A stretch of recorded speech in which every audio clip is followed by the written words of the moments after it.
sudah menjalankan langkah-langkah penertiban dan peningkatan pendapatan dari sektor parkir.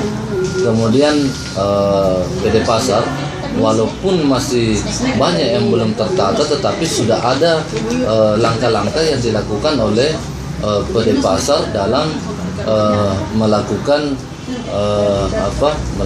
upaya penertiban dan peningkatan pelayanan di Kota Makassar, termasuk PDAM.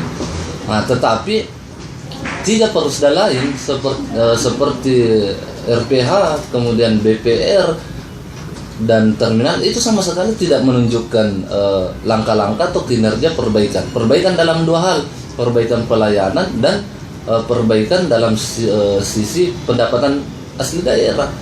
Terminal ribut-ribut saja beberapa waktu terakhir ini. RPH kita tidak tahu progresnya, jangankan kita tahu berapa masukannya, rapat saya di DPR tidak hadir.